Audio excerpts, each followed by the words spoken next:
In this village, President Madison and members of his official family found refuge in the home of Caleb Bentley, first postmaster of Brookville following the burning of the Capitol and the White House by the British Army. Many other refugees from Washington also found shelter here. We are here in Brookville, Maryland, and we're visiting the Madison House. During the War of 1812, the British attacked and burned down the White House and most of Washington, D.C. Because of this, President James Madison was forced to leave. He made his way to Rockville, expecting to meet his troops and General John Henry Winder, but when he didn't see his troops or the general, he continued on his way north and made it to Brookville. The War of 1812 was a military conflict between the United States and the United Kingdom. The United States declared war because of trade restrictions brought by the British war from France. The war was fought in three theaters. At first, it started at sea. Privateers and warships of each side attacked each other's merchant ships. Then second, they were fought on the U.S. Canadian frontier. And third, they were fought in the southern states and the Gulf Coast.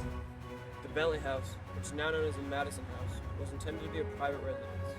It was built between 1798 and 1800 as a private residence that Thomas family built and sold to Caleb Bentley. Caleb Bentley was a progressive farmer and was the first postmaster of Brookville, appointed by President Jefferson. James Madison arrived in Brookville, which is a small town founded in 1794 by a guy named Richard Thomas, on land inherited by his wife Deborah Brooke from her father Roger Brooke V. Son was James Brooke, an influential Quaker settler and the largest landholder in which is now Montgomery County. The first houses in Brookville are notably the Caleb Bentley House, the Madison House, the Blue House, and the Valley House. To this core of houses, Thomas laid out an additional 56-acre lots sited along two major streets, Market and High. On August 29, 1814, President Madison on horseback with his staff found refuge in the home of Caleb Bentley and his wife Henrietta. President Madison stayed up all night long dispatching orders. When researching the Madison House, we found out a couple myths about it. One, that the First Lady Dolly Madison was with the president at the house. Another myth was that Madison had been turned away from another prominent resident of Brookville, Richard Thomas. There was rumor that he had been turned away from the president because he did not like him. The truth was, when asked by the troops if Mr. Thomas could house more people, he said no because he had a full house. He didn't know it was the president that needed shelter.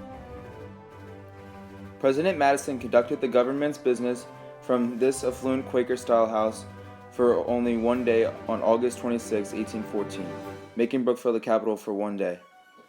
The president was able to return safely to Washington, D.C. 4 months later, in December of 1814, Madison signed the ratification papers for the Treaty of Ghent, which ended the War of 1812. The Madison House is still a private residence today. It can only be seen when there are tours of the historic homes of Brookville. If you are interested in seeing it from the outside, it is located on 205 Market Street.